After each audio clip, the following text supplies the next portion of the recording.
Born in Italy to a family steeped in horse racing, Luca Cumani was intent on establishing himself at the headquarters of British racing. He learned his training trade under the apprenticeship of Henry Cecil, and would one day be mentioned in the same breath as his illustrious mentor, evidence that the boy from Milan had earned his place amongst the elite of trainers during what was a golden age of flat racing.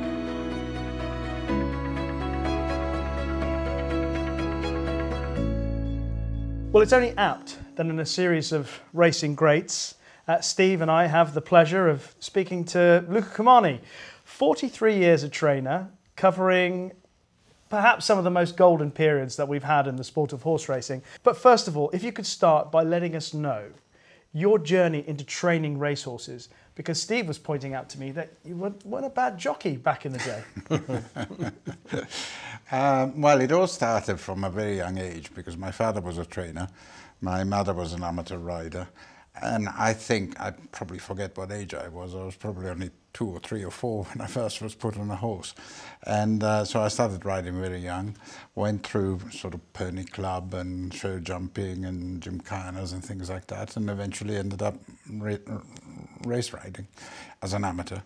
And I was champion jockey in Italy 2 years running, and I was champion for gentry rider, and I was very lucky to win the Moët-Chandon, which at the time was the sort of pinnacle of amateur riders on the flat especially.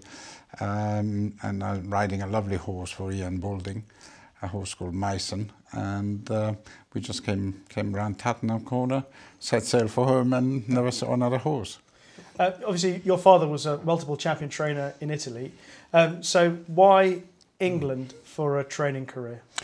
My father sent me for summer holidays, school holidays, to work for Johnny Winter here in Newmarket, just to gain some experience. And I fell in love with racing in England. And I often repeated that my mantra is if you're a singer, you want to sing a La Scala, and if you're a trainer, you want to train in England. Steve, remind us about the first couple of classic attempts that Luca had. He went pretty close. Well, yeah, up to the 1977, people remember the Oaks for the Queen winning with Dunfermline, and obviously that was in Jubilee year. But you were pretty close to spoiling the party, Luca. Yes, but also before that, because my first year training, we had a filly called Conifer finishing second in the 1,000 guineas. Oh. And the second year training, we had Freeze the Secret second again in the guineas.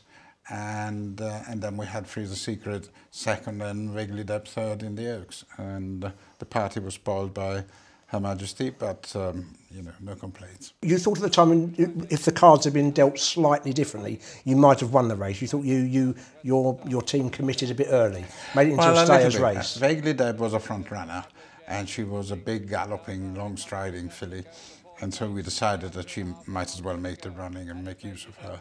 And Freeze the Secret was, on the other hand, better held up because there was no guarantee that she would stay a mile and a half.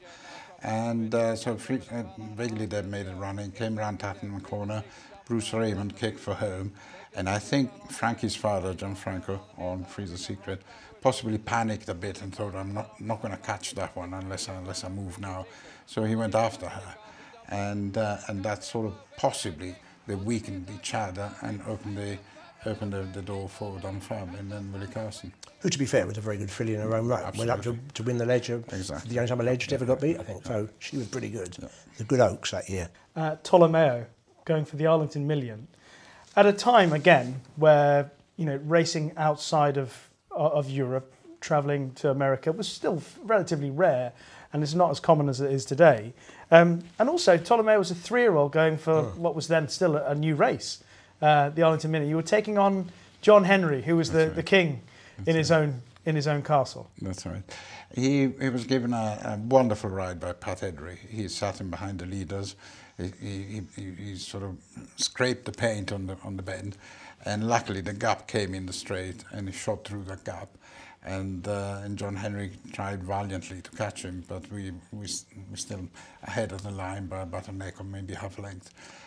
No, it was a fantastic experience. That the reason for going there is that we'd been a bit unlucky. We'd been second in the Guineas, and so we thought, and I think we were second in the Sussex with him, and so we thought that might be an opportunity.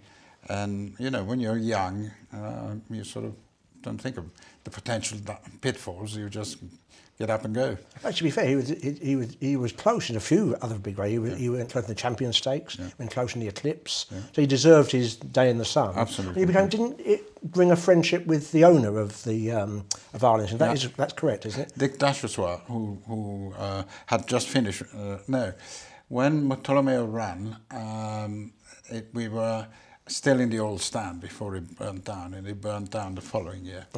And then I went with maybe one or two other horses in later years.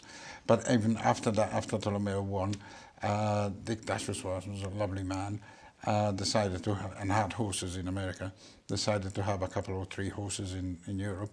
And I was lucky enough to train some very nice horses for him. Now, the next horse we're going to talk about sort of develops a theme for horses that we are going to discuss over the next hour or so. But Free Guest made progression from handicapping to Group 1 races. I mean, she was a wonderful horse. How did you sort of begin to train her? With what sort of mindset of her progression? I've always been a believer that you do things step by step. You don't jump into the abyss straight away. You just take one step at a time, and you get there, and you build a career of a horse. And so that's what we did with her. We started low and gradually got better and better. And as she got better, we asked more and more, and she delivered. And it's as simple as that. So the horse tells you when they're ready for the next step, or do you have, so obviously over the years you kind of think, we learn how trainers operate, and you have this sort of romantic notion that they have a long-term plan of where they think the horse might end up one day. Or is it the other way around? The horse tells you where they should As go. all things to do with romantic, you live more in hope than expectation. And so, It's so true, actually. So when she ran in the Extel off 82 or whatever, you weren't thinking this is a Sun Chariot winner? No, not that. No, you just go step by step. But that's what she did in the end. So she and then she she won kept the it. Nassau in the following year. She was and another Sun Chariot. So she was very good. She won certainly at that stage, possibly her best filly up to then, probably superseded the two who ran the Oaks even in top from what she achieved. Would that be fair? Very likely. Same year, and your first English Classic winner with a certain Commanche Run, who you probably guessed I might want to talk about. But your memories, the things changed for him when, for whatever the reason, when he got to Goodwood, when he suddenly became maybe the horse you always thought he'd be, when he won very easily in the Gordon Stakes. Now, a lot's been made by people like me that's Leicester got on it and Darryl McHarg didn't, but you've always maintained just a horse who was improving in his own right, maturing. That's fair. Yeah, he wasn't bred to be precocious. He was by Randy Gauntlet, who was a horse that produced horses that stayed and that matured with age. And yes, we were actually before that we were a little bit frustrated with him because we saw him do some excellent things at home, and we were just not quite doing it on the racecourse, not quite getting there. And when he won the Gordon, that was the first sign that we were beginning to get there. Now, was that your idea, or Leicester's idea, or a combination of both, or whatever? He was ridden more prominently in the Gordon Stakes, whereas at Ascot and at he ran very well both at Ascot and at Newmarket. But it looked a little bit one-paced, maybe from coming from sort of mid-div or whatever. And he was ridden much more prominently. And from afterwards, that became his run style. That's fair. Yeah. Well, we finally cottoned on that he had a very high cruising speed. And I can't remember. Ivan Allen had played a big part because he was a very good horseman. And I can't remember, but somehow the idea came between the three of us, Ivan, Leicester and myself, that we might as well make more use of him because he had a high cruising speed and he could get horses off the bridle before he came off the bridle. And he was good at Goodwood as well. I mean, I know he won the Ledger in that, but he was really good that day. That's when he suddenly looked like he was a top horse. Yeah. So I wanted to ask a question to the two of you, really. Who believed he would win the Ledger sooner? I mean, when did you think he was a Ledger horse? One of us needed it more than the other, put it that way. I can tell you that. When did you back him for the Ledger?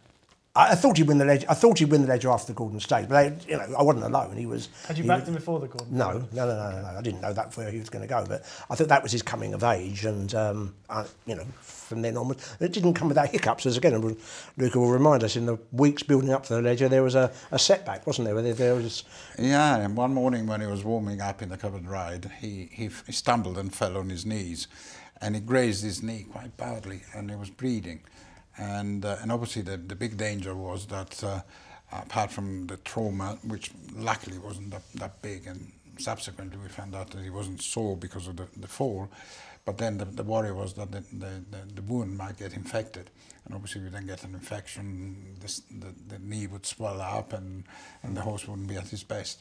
So we worked almost round the clock then by having him in ice packs and on the hosing, and to make sure that he wouldn't get the infection. And those were fraught moments as well, because there was also the thing Leicester picked Darrell McHarg, and yeah, no, there's lots of fraught moments. Obviously, when you have a stable jockey, I've always been of the opinion, if you have a stable jockey, you have to stick by him. Absolutely. There's no point having a stable jockey and then chop and change. Ivan, quite rightly from his point of view, knew, and we all knew, that Leicester was a better choice than Darrell McHarg. And so he was pushing very hard for Leicester, and I was resisting. And so there was a lot of toing and froing. But obviously the best quote that came out of all that is that when Darrell was asked, when it became official that Darrell wouldn't ride the horse, and he was asked, what will you be doing on St. Leger Day? And he said, oh, I'll be playing tennis. And then on Leger Day, on the way up to Doncaster, it was raining, and Leicester was reading the Sporting Life, and it said that Darrell McHarg, I'll be playing tennis. He said, looked at the paper and said, he won't be doing that either, will he?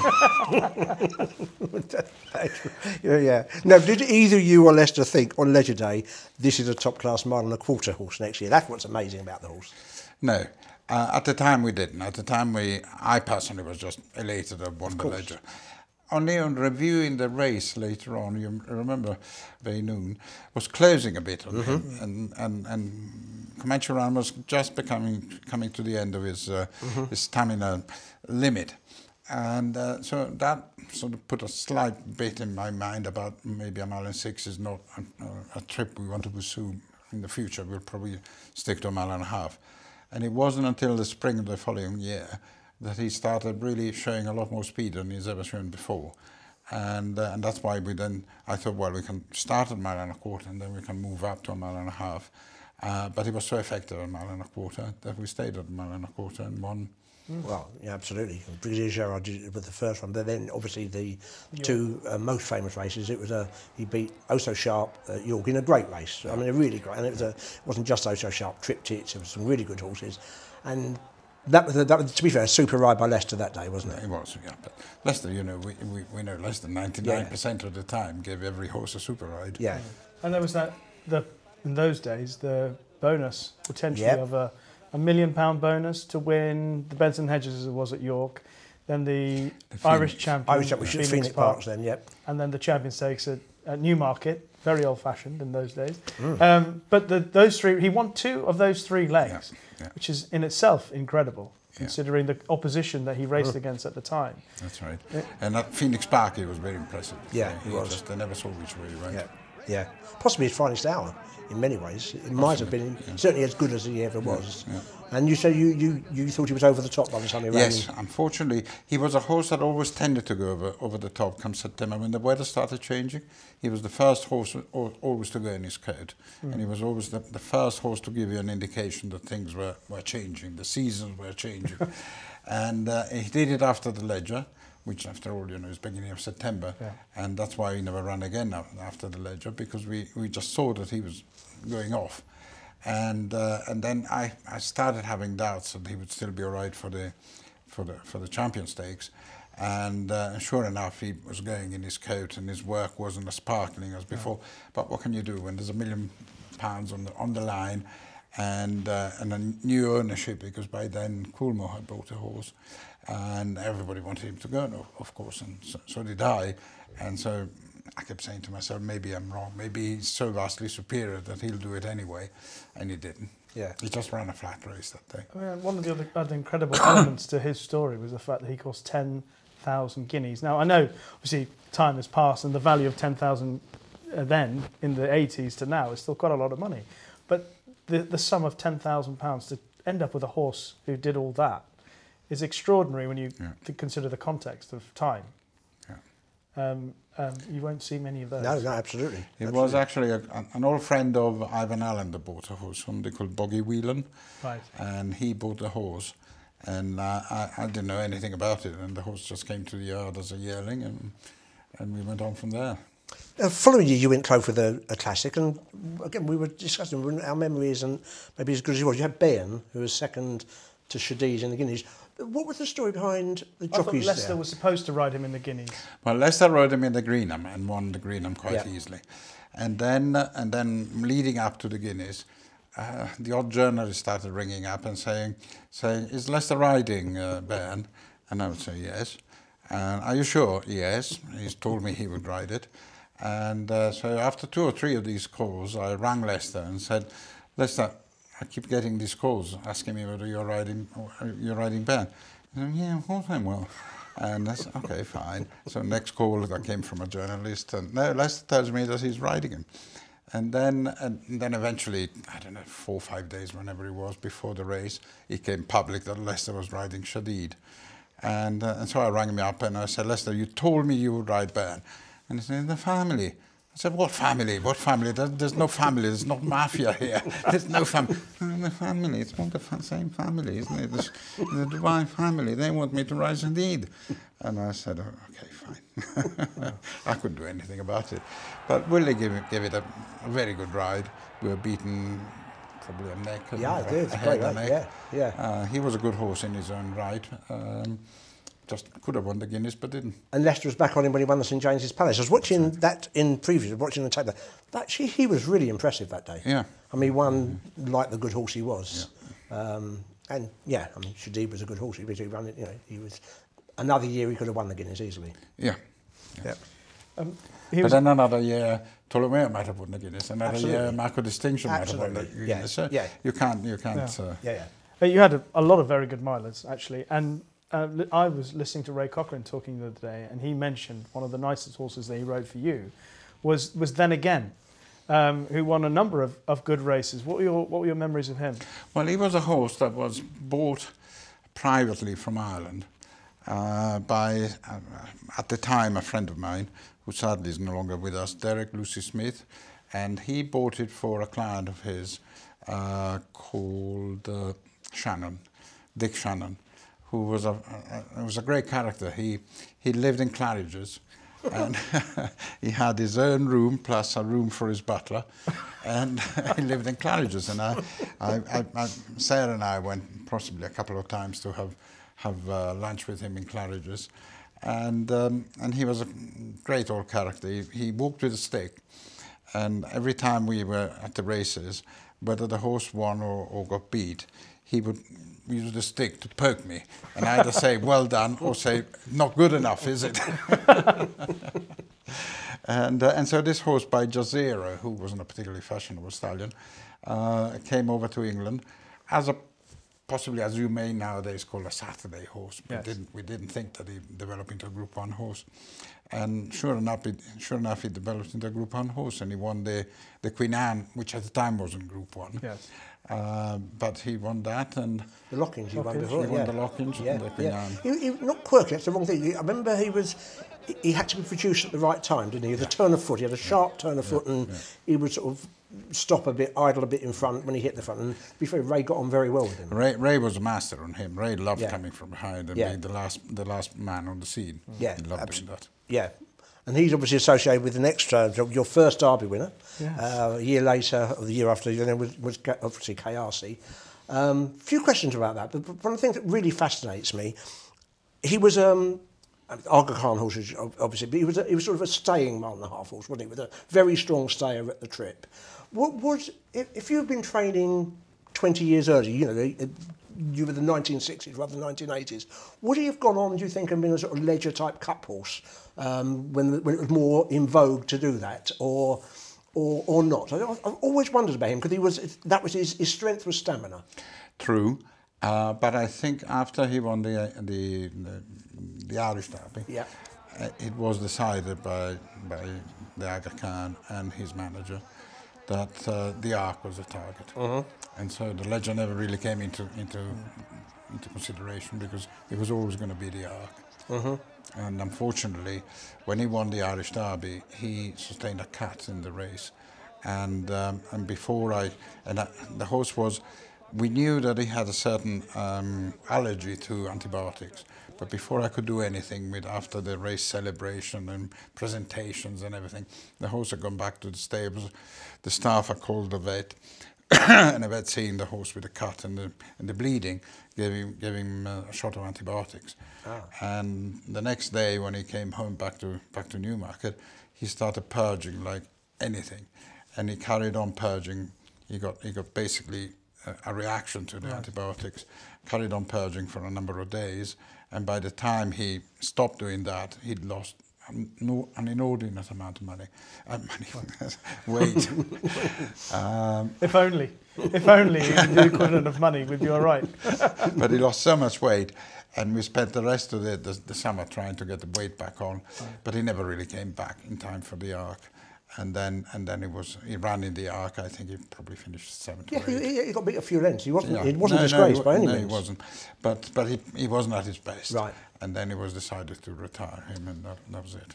It wouldn't. Sorry, Rishi. No, it wouldn't have been straightforward for Ray at the time going back to the Derby, because you had two runners. You had Kiefer, who was second to Red Glow in the Dante, and Red Glow was favourite for the Derby, so he had every right to go there in his own right. Yeah. Presumably it was a decision, again, were you both certain that Kahyasi was the stronger of the two? No, I wasn't at all. I thought that Kahyasi was more reliable. Kiefer was, as a son of Blushing Groom, was less predictable and was more fiery. And I thought Kahyasi would probably handle the proceedings better than Kiefer would. And in fact, he was much calmer than Kiefer.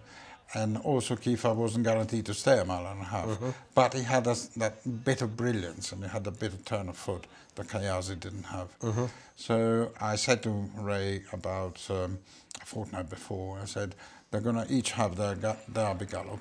Will you come and ride both, and then you can make your mind up?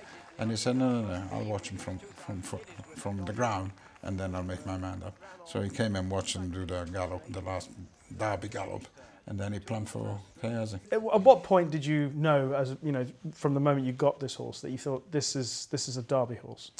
After he won the maiden as a 2-year-old at Newmarket, he won a mile maiden at Newmarket very well, and I didn't know he was a Derby winner. I thought this could be a horse for the Derby, and then as things progressed, he gradually emerged with a slightly unconventional route to the Derby, because he ran in a mile condition race at Sandown, which he won quite well. And funnily enough, going back years ago, when I look back at that race, nothing that he beat that day ever won a race. Right. So, yes. Right. And then he went to Lingfield for the Derby trial, because I thought that I had him for one and Kiefer for the other, and I thought Kiefer would be better suited by York, and Kahyasi would be better suited by Lingfield. So we went that way. By chance we got it right, and he won the Lingfield Derby trial.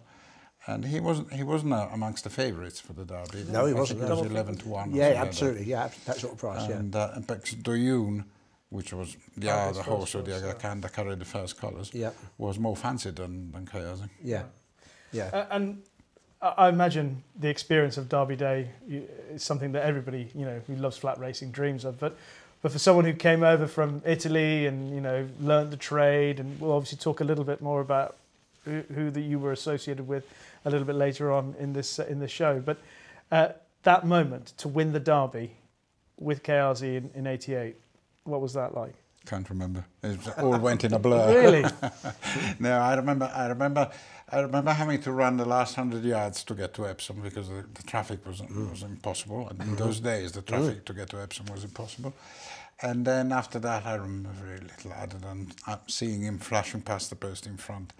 And then I remember being interviewed by Derek Thompson and being offered a glass of champagne and very little else, because it just happened in such a blur. The intensity, the emotion of the Derby, it just sort of blew my mind on the day. There was another horse of this period that progressed very quickly, and that's Legal Case. Yeah. That we also wanted to mention with a bit more focus. So he went from winning a maiden at Beverley in the summer to winning the Champion Stakes, a few months down the line. Tell us a little bit about the start of his racing career. Well, I can't remember whether he raced or not as a 2-year-old. Probably not. No, unraced as a 2-year-old. He was by alleged, and again, he was bred to stay, or at least to be a 3-year-old rather than a 2-year-old, and to be a 9.25 plus horse. And I can't remember whether he had any setbacks, or presumably he did, because he didn't have his first race till May, I think it was. And so presumably he did. But most of all, Legal Case was probably, did Frankie win on him at Goodwood? He certainly won them at Goodwood, yes. I think Ray rode him when he won the Champion Stakes. I might be wrong. No, that's right. I think so. Yes, I think he did. But I think it was one of the first group races that Frankie won. And it happened because Ray got injured. Ray had a fall in, say, August or thereabouts. And so Frankie, who was still an apprentice, got a ride on Legal Case in the September Stakes, was it called that? Right. Something like that at Goodwood, which he won, and that set Frankie on the road to being my next jockey. Right. And dislodging basically Ray. It never dislodged him because Ray, and that's a question for you to ask Ray, but Ray sort of maybe saw Frankie coming up and decided it's probably time to move on, and he moved himself off. I didn't push him. He just came and told me one day, I'm leaving, I'm going to work for Guy Harwood. And at the time I was a little bit, hang on a minute, why are you doing that? But then I wasn't too worried because I knew that Frankie was there and was ready to take his job. One of the most memorable things, the Champions Stakes itself was a tremendous race. It was, I'm sure you remember it. The three horse photo with nothing between them, him and Dolpor and Ilda Shupra. It was just a fabulous race, and one of the more exciting Champion Stakes, and one that you came out on the right side of. Yeah, thank God. Thank God. He progressed so quickly, but in that spell of the 80s, I mean, there were loads of horses that we don't mention in quite the same breath, but they certainly deserve it. I mean, there was Infamy, who was outstanding. Embla, who you won the Cheveley Park with. I mean, I had a particular soft spot for Half a Year, who won the St James's Palace Stakes. I thought when he won the St James's Palace Stakes he was going to be a world beater. Didn't quite achieve that, but he was still a high-class horse. Sudden Love, who was second to Diminuendo in the Oaks, but won the EP Taylor. Yep. There was Ensconce, who won the Irish Guineas. And there was another very good sprinter called Statoblest, who, I mean, obviously he was the horse who got closest to Deja in one of the greatest sprint performances anywhere in the world ever in the Nunthorpe. How good a sprinter was Statoblest? He was very good. He was really good. He was just unlucky to be around when Deja was around. Other than that, he was very good. I made a mistake with him because I ran him on 7 furlongs first time out at Ascot, and he got beat. And I thought, maybe he isn't the horse that I think he is. Instead of thinking maybe I put him on the wrong trip, I was blaming the horse for it. And again, I think I carried on running him over 7 furlongs as a 3-year-old for a race or two. And then all of a sudden, thankfully, it clicked and we went back to sprinting and he took off from there. You touched on Frankie and Eagle Cage, like bringing him along as a youngster, a very significant horse for both your careers, really. A couple of years later, I think you gave him his first Royal Ascot winner with Mark of Distinction. That's right. And again, a very, very good horse. Very, very good horse. He was bred by Gerald Lee, my very good friend, and probably the owner I enjoyed most having. I enjoyed a lot of owners, so it'd be unfair to say that. But he was a fantastic owner and a fantastic breeder, and he bred amazingly good horses from a very small band of mares. Possibly he never had more than 10 or 12, and he came up with group horse after group horse after group horse. And Market Distinction was one of those, and he wasn't a very nice yearling. He was a little bit of he was an ugly duckling, and when he came into training, he was sort of a bit from jail. Sort of saying, "Well, see what you can do with him. He's not a great looker. See what you can do." And all of a sudden, with this guy, I remember clearly one morning as a 2-year-old. He was working in the summer on the Lankins for one of his first bits of work, and he was going in a bunch of horses, and all of a sudden he took off and he just went 5 lengths clear. And I thought, hello, what have we got here? They must be great moments. Oh yeah. They don't happen very often. Probably goes the other way as well. Oh yeah. Some mornings that you think, this is my nice 2-year-old right now today is the gallop that will tell us exactly where we're going to go, in a bunch, out the back. So go home and reevaluate. Regroup. Yeah, the QE2 obviously another landmark day for yourself and Frankie. Would that be the performance from Market Distinction that stands out most in his career? Yeah, he beat a good horse of Barry Hill's, a distant relative. Yeah. And he won it very well. Yeah, no, that was a very good performance. But it's Barathea now from Fatherland on the stand side of Mashyar as they run up towards the finish. Barathea from Fatherland as they go towards the line. Barathea just from Fatherland, Mashyar.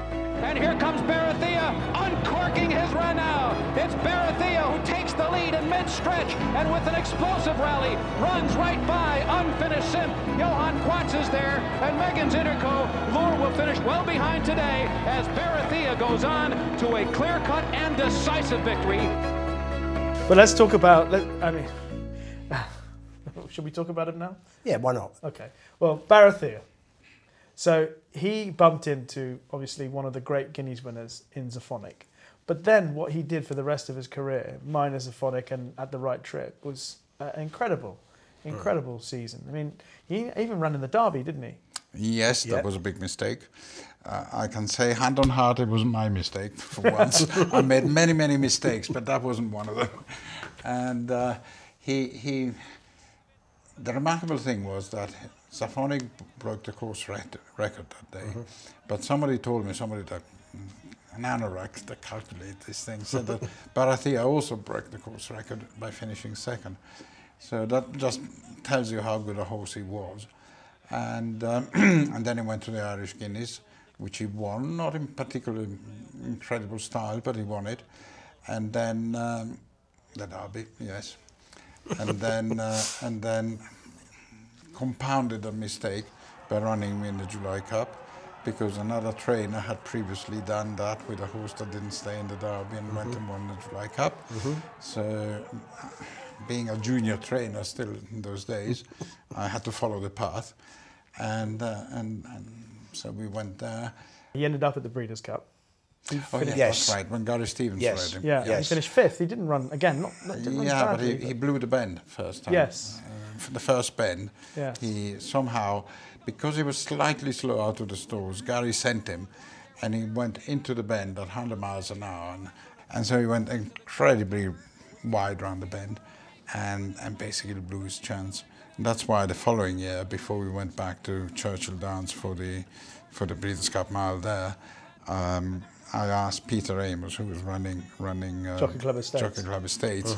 I got the specification of the Churchill bend and all the markings of, the radius and everything else, and asked him if he could build it for me somewhere in Newmarket on the gallops, and he did. And we went round there twice with him at 100 miles an hour as fast as we could to make sure that we wouldn't make the same mistake. And sure enough, in the Breeders' Cup, he railed perfectly on the rail, got a gap and flew through with Frankie. Yeah. Somebody big win. In many ways, he's one of the smoothest wins of your big wins. He was really good that day, wasn't he? He was very good, yeah. Every stage of the race, you would have been happy where he was, how he was travelling, how the race was working out. Plenty of times where that wouldn't be the case, but that day it was. I remember the commentary vividly. The commentator used the phrase "Barathea's uncorking his run." Yes, yes, yes. And it felt to me, and obviously I had no idea in those days, but it felt to me, hearing and having read what you'd said about preparing the bend, etc., that everything about his 4-year-old career was geared up to end up at the Breeders' Cup with a much better run into it for it. That's how it felt to. Well, thank God for that, because there were little blips through that career. Remember the horse that won the Queen Elizabeth, the QE2. I was meant to be a pacemaker, right? Oh, and then they didn't get to him. Is that Maroof or something? Maroof, Yeah. Absolutely. Yeah. And he was unconsidered. He was a pacemaker for another horse of Sheikh Hamdan, I think. Yes. Yeah. And so that ended up being a very strange race, and we had actually fancied him for that, but because of the way the race was set up, and it didn't work out. Before that, we had another setback in the Jacques Le Marois in Deauville, because I didn't have a pacemaker, and I wanted a strong pace because Barathea was at his best with a very strong pace, and I was told by management that a pacemaker would be provided, and sure enough, there was a horse put in there, and it was trained by Andre Fabre, and I thought, that's a bit strange, Andre, sort of acquiescing at putting in a pacemaker for me, and sure enough, he never did the roll. He never pacemaked anything, and so that didn't work out either. So we were chasing a retriever and retrieving his reputation, and by winning, by going for the Breeders' Cup. Well, I loved him. And there was a story about Frankie, because Frankie hadn't ridden him, because in that year Miles Roberts was Sheikh Mohammed's retained rider, and I can't remember why, but I was told maybe his contract wasn't going to be renewed the following year. We were in the autumn, and it didn't really matter to them who rode the horse anymore, because Miles wasn't going to be the jockey next year. So I was asked, who do you want to ride the horse in the States? And I said, I'd like to have Frankie. And so Frankie came to ride in work about 10 days before the horse was due to leave. And he worked fantastically. I mean, absolutely the greatest bit of work I've ever seen the horse do. And on the way back from the gallop to where he was bringing the horse back to give it back to the lad, he said to me, I'm going to do the jump. I said, what are you talking about? He said, I'm going to do a Cordero. I'm going to do the jump. I said, no, Frankie, just forget it, because what if you break your leg? He says, oh, I don't care. If I win the race, I don't care. And he was so excited, Frankie, that the horse had worked so well. And sure enough, we went to Churchill Down and won the race. And on the way back towards the Winners' Enclosure, he said, I'm going to jump, I'm going to jump, I'm going to jump. And that's where it started. And that was his very first jump. There you go. Wow.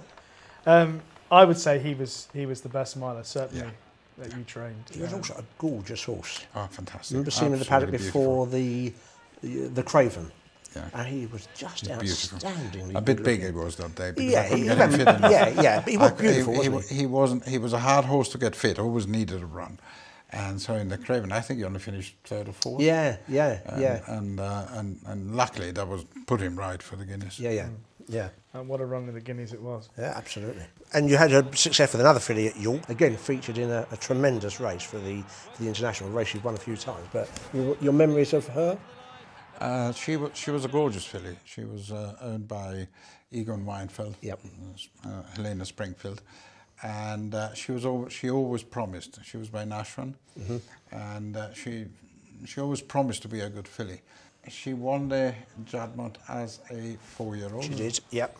And she didn't start the season very well. I think her first start was might have been at Sandown and wasn't very successful. She won the Sun Chariot the year before, so she's established herself as being a very good filly. Yes, you're right. I think it started poorly, and she got by the time Jadmont come along, she was.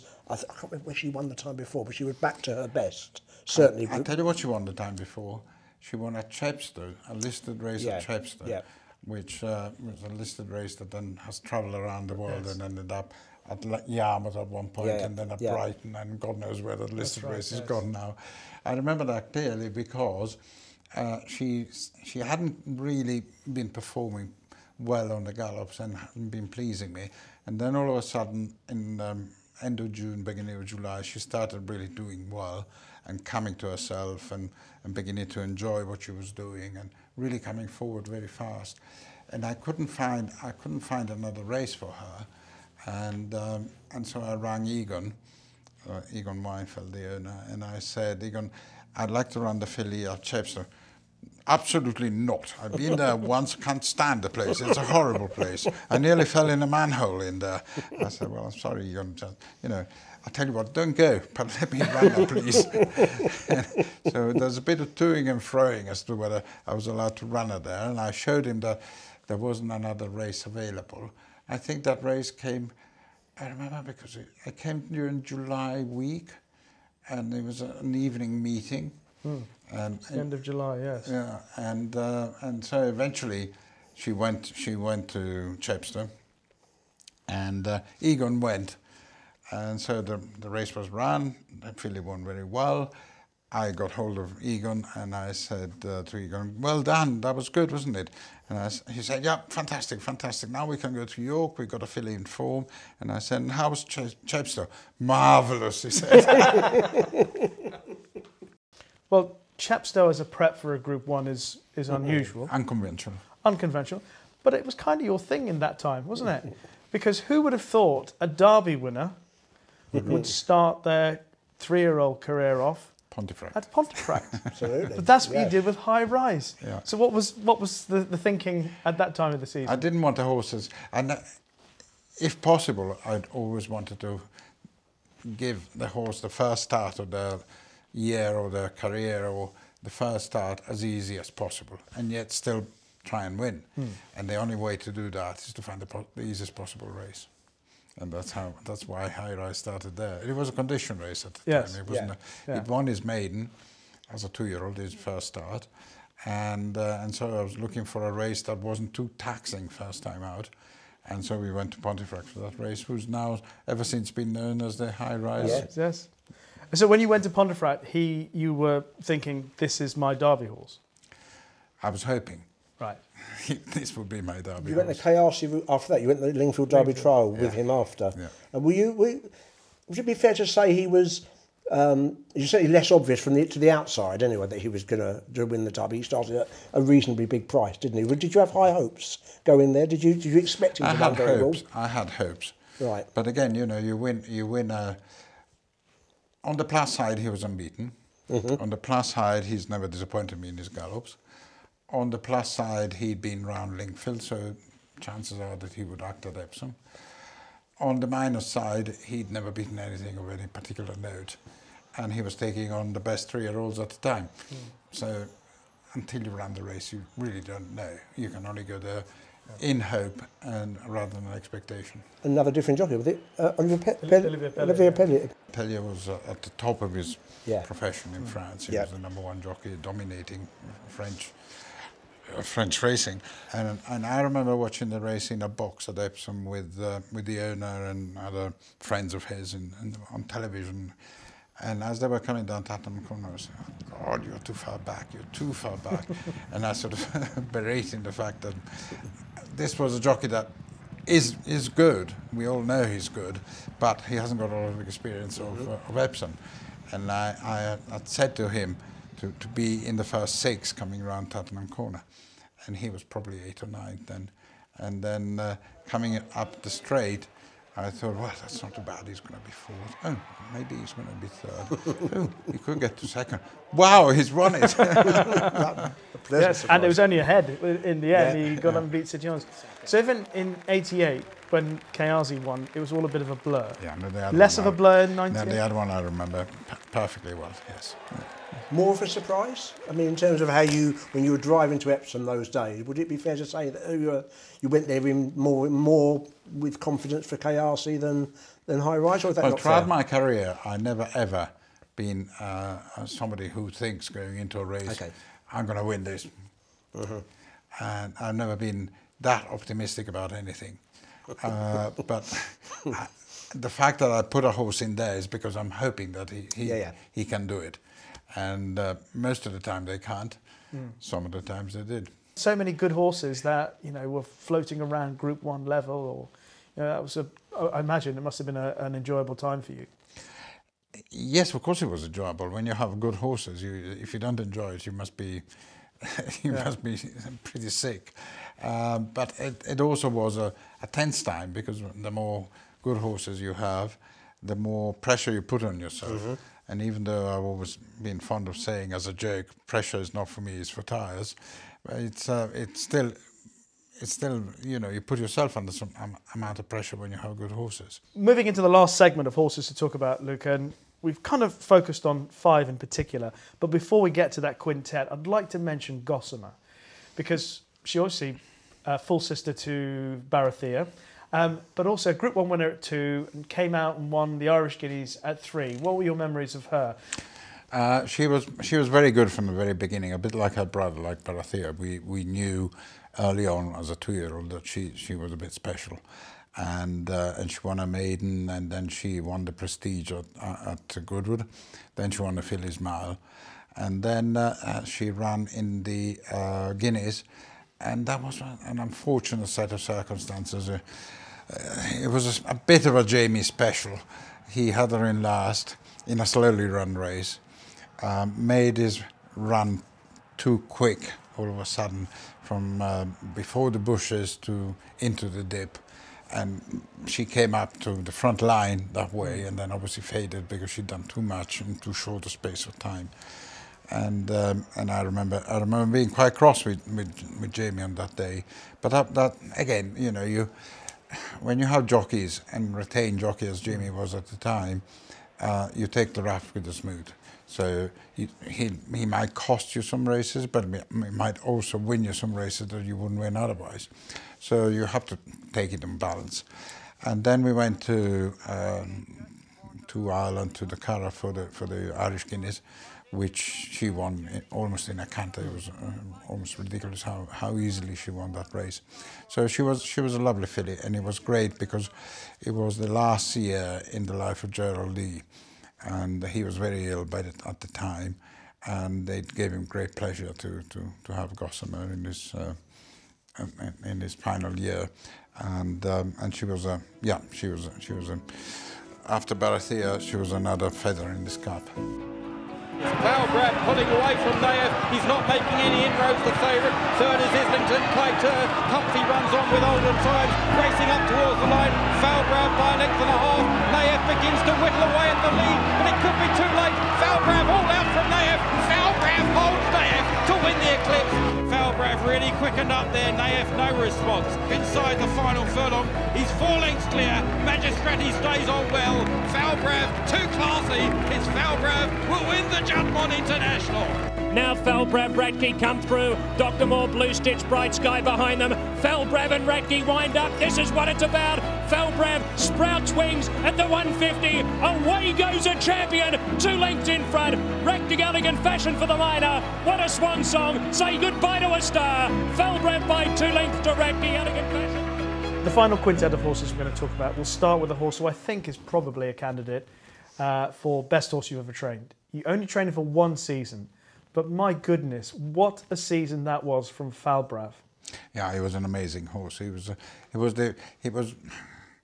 the Muhammad Ali of the horse world. I mean, he was a ball of muscle. He was muscle all over. He was big. He was strong. He had an incredibly strong mind, and he was a wonderful horse to have around. Wonderful. It was very sad in a way that my big regret in life is that I didn't have him from the beginning, because he came to me after he won the Japan Cup for the Italian trainer, and the owner and the Italian trainer had a little bit of a fallout. There was a wobbly, totally unexpected. I had some horses for this owner, Mr. Salice, and he rang me up and he said, I want to send you a horse. And I said, oh yeah, great, thinking I wasn't, you know, any old horse. And he said, Falbrav. I said, wow, are you sure? I said, what about your trainer? Oh, don't worry about that, it's all settled. And I dealt with him. And so the horse arrived. And this beautiful looking horse entered the yard. But I remember we started cantering, he arrived probably February time. We started cantering up Warren Hill. And he was struggling to get to the top of the hill. And I remember coming home one day at breakfast saying to Sarah, I'm not sure about this horse. He doesn't seem to be doing anything. And so we carried on the conditioning work through February, got to March, went racecourse side for a piece of work, and all of a sudden whoever was riding him moved him from behind and he went joosh, like that. I said, now I know what I got here. and it was an amazing horse. But not knowing him well enough cost him winning his first race, which was the Prix Gannet. Yeah. And he finished third in that. And I probably had him a little bit undercooked because I didn't know him well enough. And then we went back to France for his second race, which was the Ispahan, which he won very well. Right. And then he ran in the Ascot in the Prince of Wales. And that didn't work out very well. He had a different jockey. Kieran Fallon had ridden him before, and that day he had Mirko de Muro, who's a very good jockey, and he's showing it what he's doing in Japan, or has been doing for the last few years.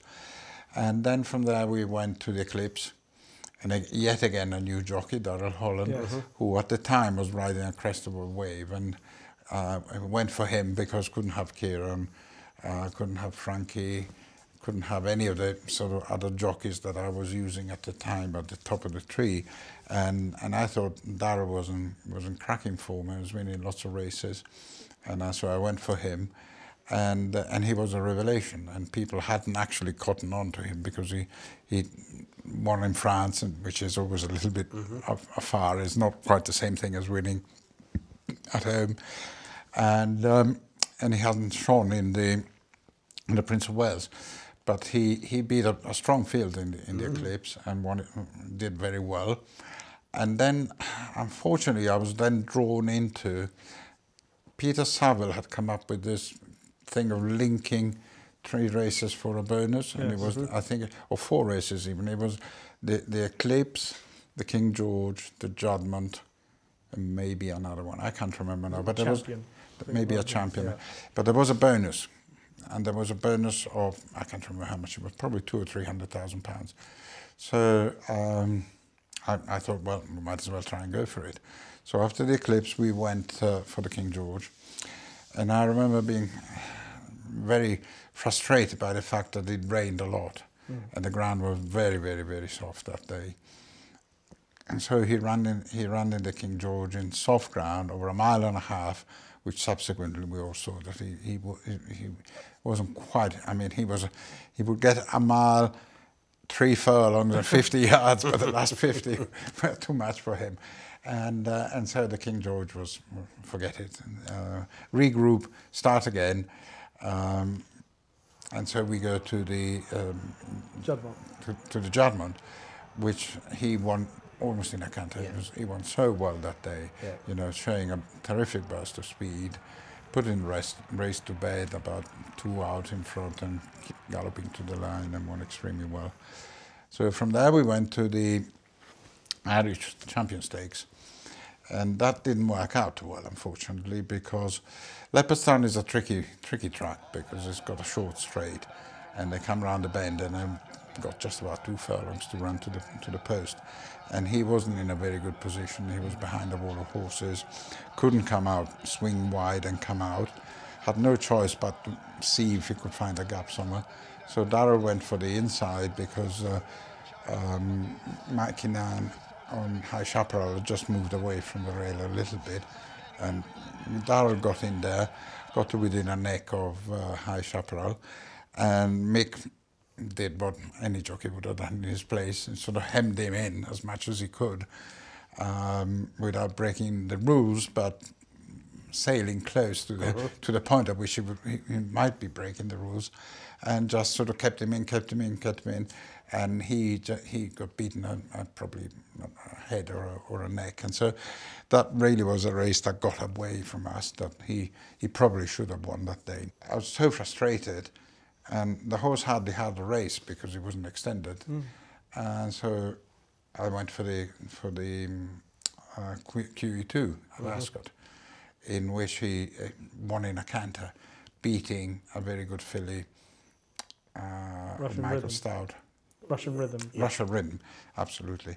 And he sat behind and turned into the straight bush he went and won very easily that day. Shows his versatility, because that's dropping back to a mile, isn't it? Yeah. But he always, during that year, I then learned that a mile was better than a mile and a half. Yeah. Mile and a quarter was great. Yeah. But if you had to go either side of mile and a quarter, mile would be better than a mile and a half. But that's hindsight for you, which is a wonderful tool to have, if you could have it before. So then we went to Breeders' Cup, and it was a bad way, because we didn't have a choice, because I was almost plumping for the mile at Breeders' Cup, but then everybody started telling me the mile is too sharp, the short bends, Santa Anita's too quick, and blah blah blah blah blah blah blah, and for a minute I thought, why don't we go for the Breeders' Cup Classic, mile and a quarter on that? Because that's his right trip. Let's take a punt that he may go on that. But the owner wouldn't hear it. He said, no, absolutely not. I'm not prepared to risk running him on a surface which is unknown. Well, that would have been fascinating. That would have been fantastic, yeah. And so we ended up in the mile and a half in the turf. And he had a fantastic run round. Darrell gave him a beautiful ride, but he was possibly overconfident, because he swung into the straight and he went. And halfway down the straight, he was 2 lengths clear and looked all over the winner. And there's nothing worse as a fan of horses, or if you backed a horse, if you trained a horse, if you owned a horse, that seeing your horse, and you're beginning, you know, your inside is beginning to come up, and you're beginning to think, it's there, it's done, we've done it, and then all of a sudden he went flat. In the last sort of 75 yards, he just walked. And so then High Chaparral and Johar came by him and beat him a neck. I mean, they finished in a dead heat, and he was only a neck behind. If they, actually, I wanted to run down the track and move the winning post. That was. I'm being lucky enough to be there, but that was a painful defeat, because genuinely thought, I'm interviewing Darrell Holland and Luca Cumani here, and that's what I was prepared. I couldn't believe that he got it. But amazingly enough, he came back, and as though he hadn't had a race. He was in fine fettle, looked fantastic, and that's when we decided to go to Hong Kong for the Hong Kong Vows. No, Cup, sorry. And we went there with, for my part, great apprehension, because there was a horse that I loved, and I did not want to see him beat, because he had already his misfortune when beaten in Ireland and in the Breeders' Cup. And I dearly wanted him to finish on a high. But then inside me, I was sort of thinking, he's had a hard season. This is his 10th race of the year, all at group level. Am I being mad asking him for another effort here? But the signs were good. But unfortunately, often, as it often happens with horses, you think the signs are good, the vibes are good, everything looks great. But then inside something has changed, and the horse isn't what he used to be. But luckily enough, and by then, the owner had decided he wanted Frankie on him, and so Frankie rode him there, and he just sorted round, kicked in the straight, and won easily. It was a hell of a day. That was, it was a big relief, but also immense joy to finish on a high with him. I remember the last commentary of his career that he won in Hong Kong. David Raphael was doing the commentary, I think, then, and he said, "Wave goodbye to a superstar," in his last race. And I remember thinking, how poignant and apt line, because he was that season. I mean, to think of a horse having a campaign involving those 10 races. Nowadays, most would be 5. of those races? Well, as a racing fan, I mean, things you admire from afar about horse racing are obviously class and speed, but it's toughness and however you express genuineness. He had all of those. That's all at once, and he was a beautiful horse to boot. So he had the whole package basically. And he was never prepared to run a bad race. No, because he always ran a good race. No, other than when it was our fault by running in heavy ground in the King George. Yeah. Fabulous horse. A great genuine horse. great horse. Yeah. Another horse that you did extremely well with from someone else, this time from Sir Michael Stout, was a horse called Alkaassed, who you trained for a couple of seasons, and again running in a series of big races, ending up in the Japan Cup. Yeah. What were your memories of that final season of his? Well, it was of a forever improving horse. He had one problem. He used to get set fast very easily. And so we had to ride him every afternoon. He would go out ridden every afternoon and trot in the paddock and be out for an hour, walking, trotting, because if he didn't do that, the next morning he'd get set fast. Right. And he hated soft ground. And so we went to Belmont for the Breeders' Cup with him, and it rained. And so at last made the decision not to run. And we came home and then went out to Japan. When Japan, 9 times out of 10, the ground is fast. Yes. And they tend to race on very fast surfaces in Japan. And I remember I went out with Ed Dunlop, who's much my junior, but also a good friend. And we spent the time leading up to the Japan Cup, sort of having lunch and dinner quite often. And he had Ouija board, who probably was much more favoured than Alkaassed was. But the horse was training well. I was happy with him. I used to go back twice. I used to go to the racecourse twice, once in the morning and in the afternoon, to watch him trot around every afternoon. And Frankie rode him in Japan, and he gave him a masterful, typical Frankie ride. It was a brilliant ride. It was a brilliant ride, yeah. I also imagine there was a great deal of satisfaction in campaigning a horse called Pressvis, who, I'm not sure why, but perhaps you could tell us. I mean, he didn't start racing till very late. It was a strange story, and it was one of those things that luckily came right in the end, because it was a horse that I bought quite cheaply at the yearling sales. I think it cost 24,000, and he wasn't particularly well bred, but he was a very athletic looking horse, and I liked the way he looked and the way he walked, and so I thought, well, yeah, let's buy him. And I bought him on spec. I didn't have an order for him, and then over the following months I sort of, as I used to say, I sliced him. Little slices sold to various different people. And I think he ended up with 3 or 4 owners, of which one I ended up owning 25% of him, because I couldn't sell the last 25%. And then by the time he got to the spring of his 2-year-old year, he got an injury. So by then I certainly couldn't sell an injured horse to anybody. And then he got injured again, and then he broke, I can't remember that catalogue of disasters. Every time he got close to doing a bit of fast work or getting there, something happened and he went wrong. And that happened throughout his 3-year-old year as well. Now, a lot of people would have given up, and it speaks volume of for the owners of this horse, that every time I rang him up and I said, look, I'm very sorry, but this horse has gone wrong again.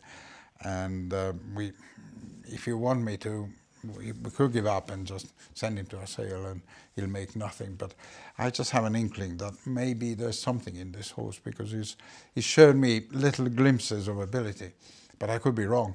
And they all said, no, okay, let's carry on. And so we carried on, and so he didn't run till he was 4. And because I was so scared that he could get injured again, I did hardly any work before he had his first run. I basically sort of just made sure that he would go in the stores and jump out and be able to just do some bit of galloping. And so he got beat first time, and I think he got placed second time, and then he won third time, didn't he? He won on his handicap debut. All right. Quite easily. off a mark of 72, he won by 9 lengths. Right, that's right. Ridden by an apprentice. Ridden by an apprentice. That wasn't the plan. Who was claiming 7. So really he was running off 65. Yes, with hindsight, again, great tool. Would have made him a certainty that day. With 3-1 favourite. That's a pretty good price. He progressed very quickly because he won his first race in July 2008, and by the beginning of 2009 he was running at Alkaassed, running at the carnival, and he ran behind Gladiatorius in the Dubai duty free. Yeah. I mean, that's quite a lot of progression for a horse from 72. The reason we went to Dubai is because he won the biggish sort of handicap in the autumn at Newbury, mile and a quarter handicap, and Ryan Moore rode him that day, and he won it very, very easily. And Ryan came off and said, this horse has got something in there. He's a bit better than the handicapper. And so we decided then that it was time to go for higher. And he was a gelding, so there was no point sort of just going for prestige somewhere. It was just a question of going for money. But he was probably the most difficult horse to train that I've ever had. To begin with, from the point of view of soundness, he was never sound. But then once he got going, he stayed sound throughout. But then he had mental problems, really big problems. He was a horse that, the reason why he then stopped running in England is because he wouldn't train in Newmarket. He knew exactly by where all the canters and gallops started, and he would just plant himself, and there was nothing you could do to make him jump off. And if eventually you forced him to jump off, he would just pull like an idiot and just let you know that he really didn't enjoy doing it. Wow. However, if you took him elsewhere on his travels where you train on the track and you go around in circles, you could confuse him. So he would go and trot round the circle, and then gradually break into a canter, and he didn't mind doing that. And then on the days he was supposed to work, you went faster from a canter into a gallop, and you did a gallop. However, when Ryan rode him before, he rode him a few times because it was a difficult horse to establish a relationship. And I remember at Maidan, when he won the duty free then, Ryan came to ride him one morning, probably his last gallop, big gallop before the duty free. And at Maidan, you've been there, you can follow the horses going around with the car on the inside, part on the outside, part on the inside, and so we decided with Ryan that the horse needed to gallop 7 furlongs, do the usual kind of things, do the first 4 furlongs in about sort of 35 miles an hour, and then accelerate through the last 3 furlongs and finish your gallop on a crescendo. And the point was, Ryan, I can't tell you where he's going to jump off, and I can't tell you where the end of the gallop is going to be. You have to decide from the moment he jumps off. You have to count the furlongs and count 7 furlongs, and you know that's your gallop. And that's how it went. He went round the track 3 times, I think, walking, trotting, stopping, walking, trotting, hacking, stopping, and eventually jumped off and did his final bit of work.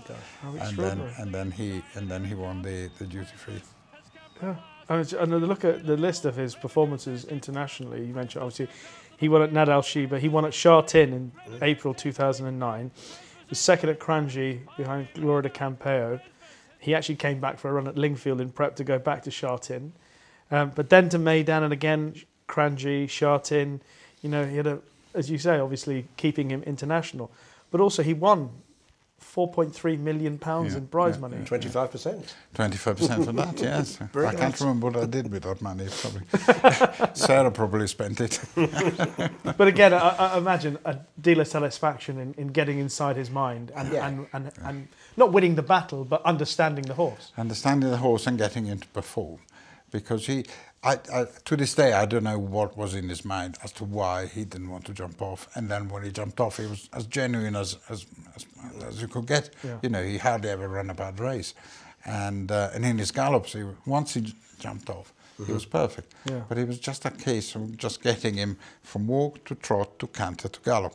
Those steps were alien to him. He just didn't want to go through those steps. On the far right, vicious circle, the white colours is digging deep. They come down towards the final furlong marker. Far side, vicious circle, centre field is Eminence Greaves and Mowbray and Travelmate battling. Then behind these gentlemen venture, it's a wave of 4. Vicious circle, the far side, has the lead by a length. Travelmate running another big race, but it's going to be pipped yet again. At the line, vicious circle with the Tony Moore. Mephisto trying to get on terms, so too Jagger on the far side. They've got a furlong and a half left to go, and it's Gold Ring that just about edges ahead now from defining self-defence. Mephisto down the wide outside, getting there with every stride, running on really durely. It's Gold Ring and Mephisto battling away. Defining is third, then Mikado. Mephisto comes to take Gold Ring inside the final furlong. Mephisto, Gold Ring rallies though. Gold Ring and Mephisto, Mephisto near side of Gold Ring in a very tight photo.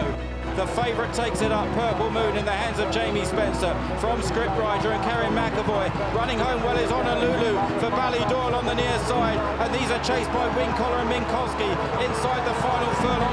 Purple Moon, Honolulu the stands rail, then Scriptwriter, 100 yards left to go. Purple Moon a couple of lengths to Honolulu. The favourite wins, Purple Moon lifts the Ebor. And it's worth talking about some other elements of your training career, and in particular, I know Steve is particularly excited about mentioning your excellence in training handicappers to excel. I never was sure you were always buying into it, and you got a lot of publicity for being like the handicap king in the sort of the 80s in particular, maybe going into the 90s. Your 3XLs and whatever.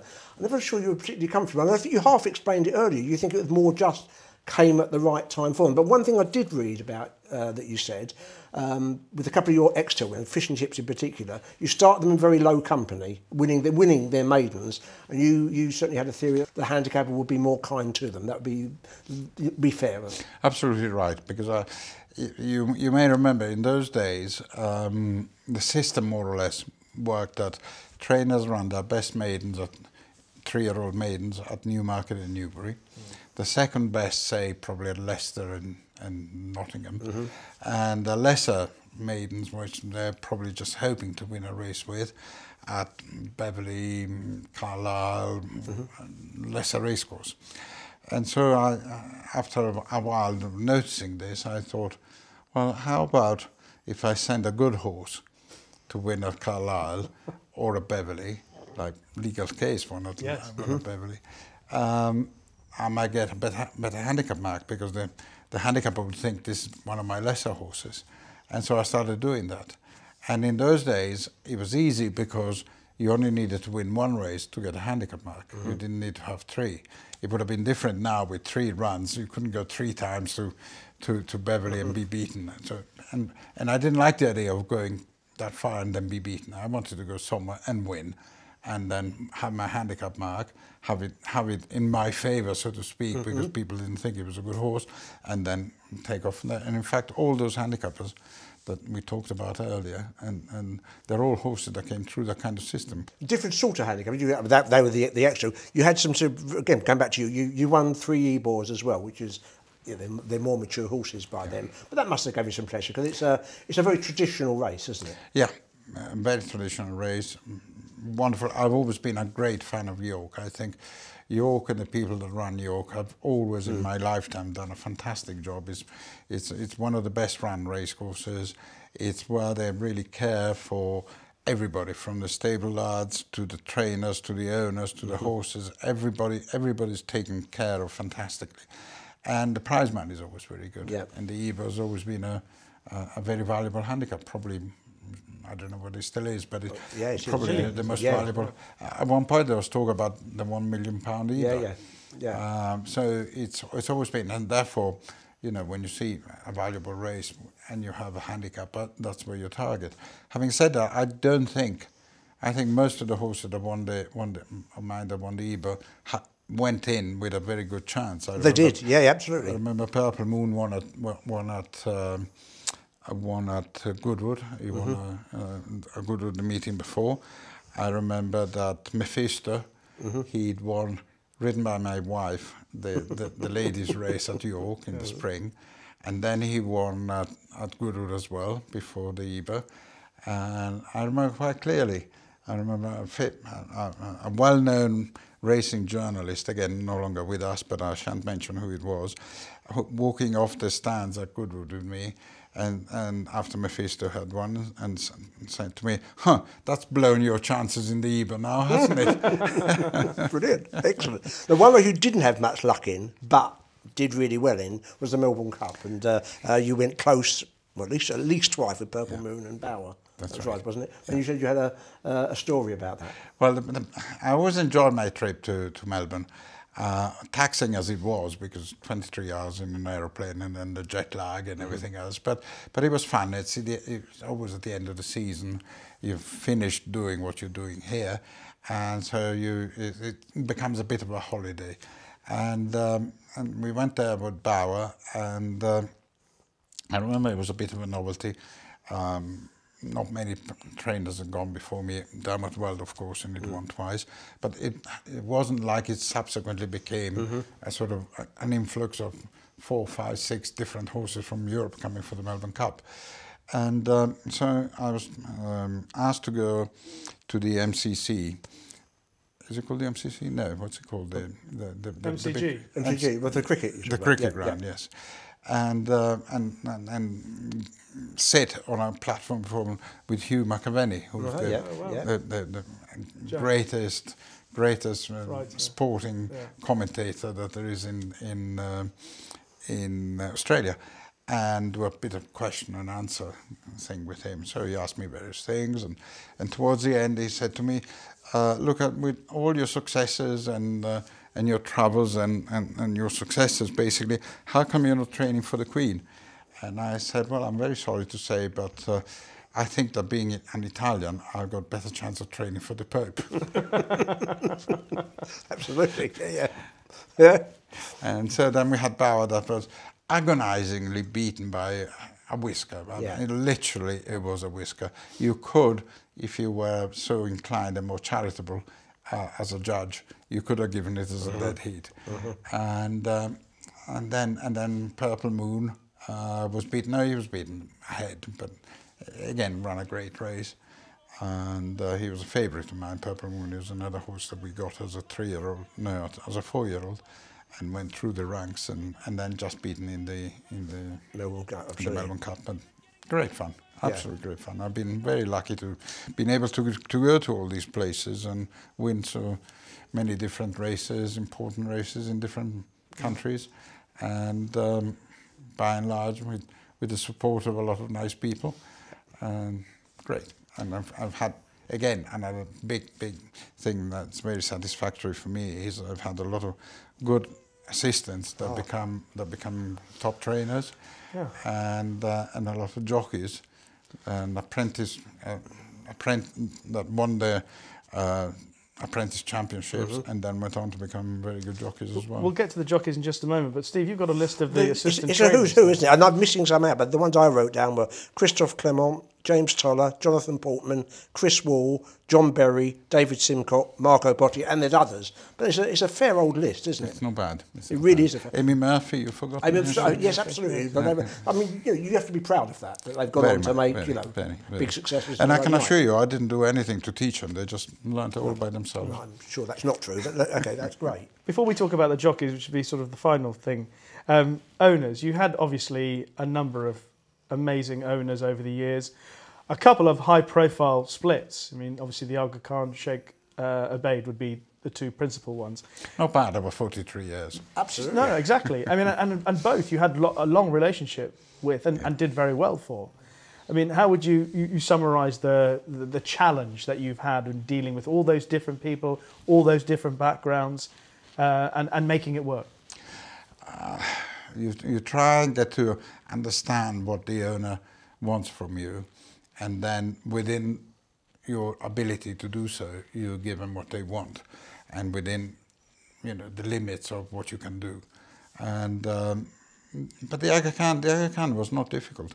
The Aga Khan was great, but he had this thing because he'd been stung by various other disqualifications of horses. etc. Alkaassed and Veyran, was it called? Yes, Veyran, the Veyran, horse yes. that won the champion stakes and then was disqualified, and Lashkari in America as well. And so he had in his mind this thing that he was at risk of being accused of being the head of a cheating organizations, which he obviously wasn't, but it got to him, and he was determined that these things should never happen. And unfortunately, human error dictated that one of his horses one day got a sachet of bute that was meant to be for the horse next door, and he got it the night before the race, which he then won at Newmarket. And obviously it wasn't done intentionally, but nobody would be so stupid to give a sachet of bute to a horse that's due to run the next day. And it just happened to be because human error, the head lad gave it to this horse instead of that horse. Yeah. Maybe he was talking to somebody, went to the wrong box, wrong manger, or whatever, and he took very badly, and took that very badly, and took the horses away. That was the end of the relation. But ever since then, every time I went racing in France, I used to see him, and we used to chat, and we remained on very cordial terms. Shaker Bait came as a bit of a bolt out the blue. Yes, totally. Shaker Bait was a strange thing, because he came to me as a small earner then. He came to me, his first two yearlings that walked through the door at Bedford House were High Rise and Zumarada as yearlings. Wow. And there were only two. And then since then it gradually, slowly grew and grew, but never too big a thing. I would never had more than 6-7 horses for him. And they were mainly bought sort of cheaply, if you like, around the 40,000–50,000 pound mark at the yearling sales. And so he would let me buy a couple every year, and then he would breed 2 or 3, so I would get 4 or 5 yearlings every year.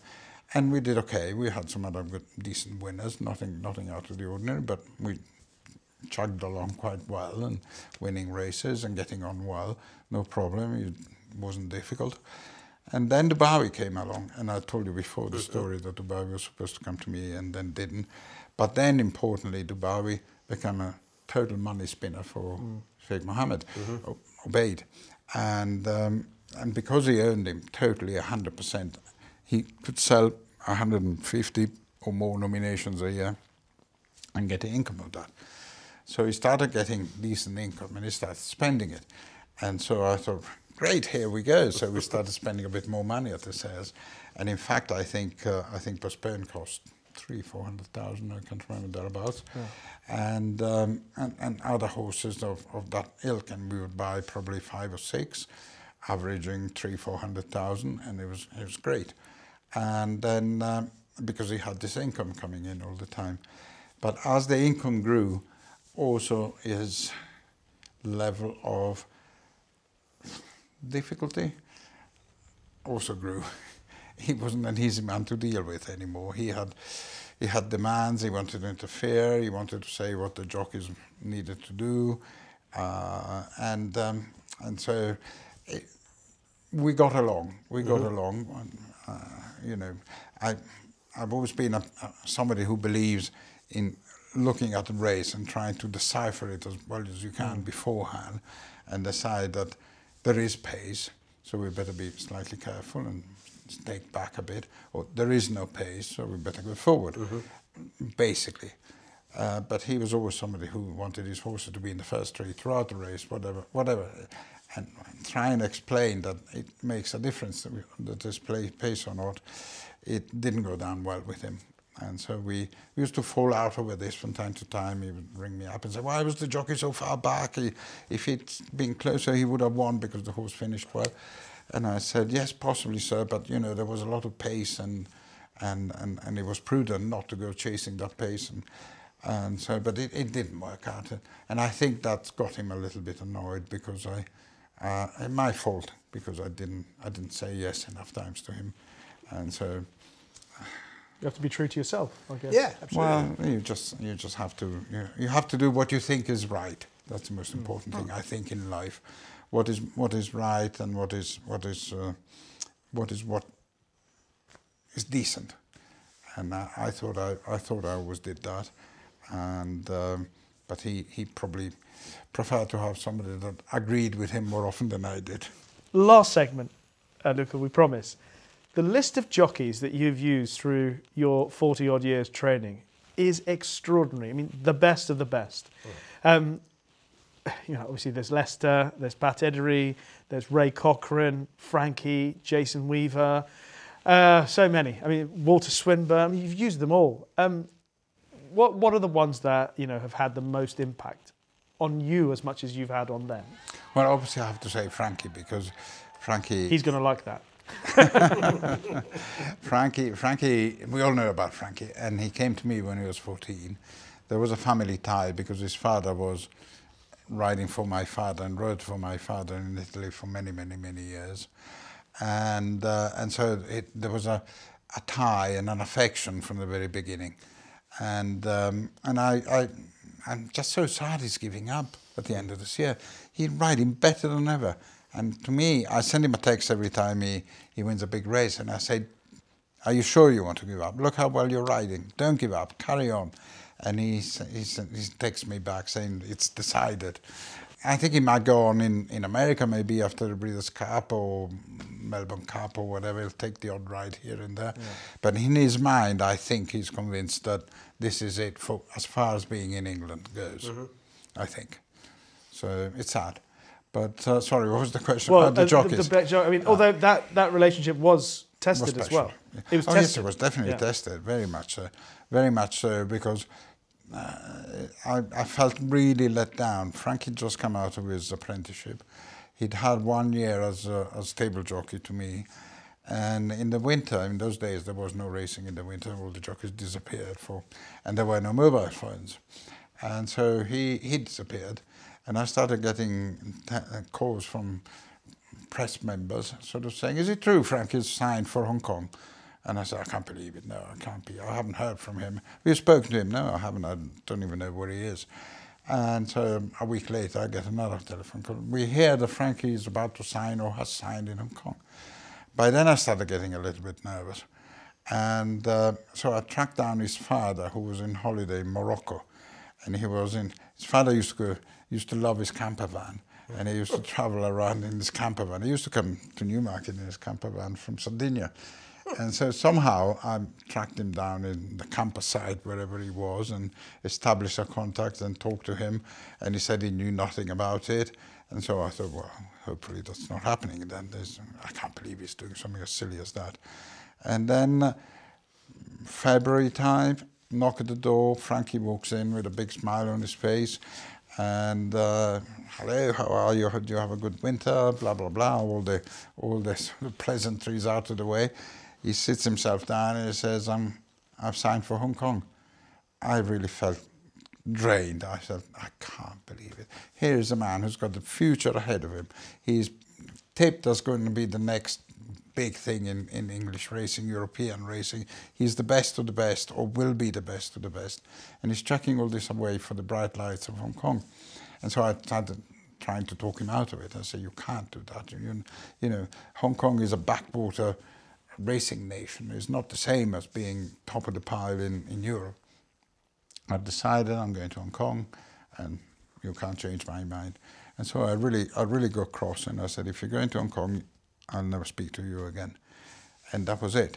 But Frankie being Frankie and being born under lucky star, and we know how many escapes he had, found a way of having something negative turn him into something positive, because he got a caution for possession of cocaine after an Arsenal game, which he was a fan, and that Hong Kong, when they read that in the paper, they crossed it off, and so he stayed, and that's. Thank God, because now we've had Frankie for the last 40 years. Yeah.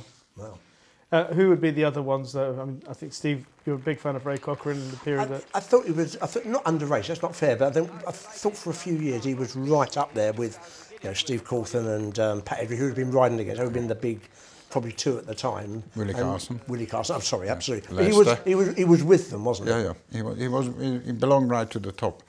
And I remember that I didn't have a jockey at the time, and I remember somehow, I can't remember how, but it sort of came across me that there was this guy called Ray Cochran that was riding mostly very moderate horses, had a very good strike rate, and I started looking at him and when he was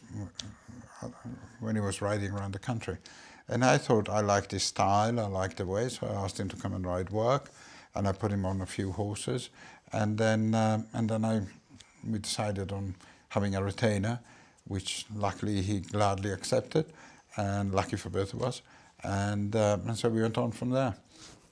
And he was absolutely impeccable in manners, impeccable in behaviour, and 9 times out of 10 we'd agreed beforehand what we do with a horse, and that was executed. Yeah.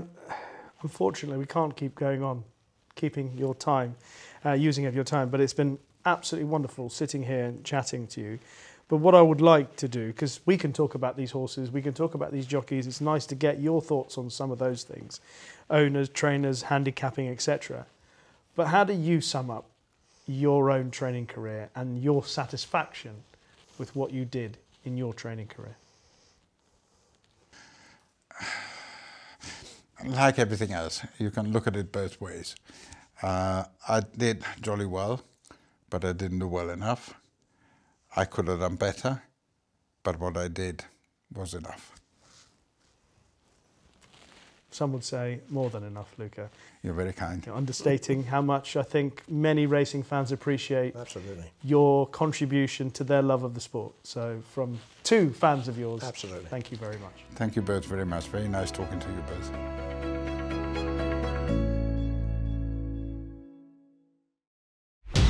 Watch live racing now on racingtv.com.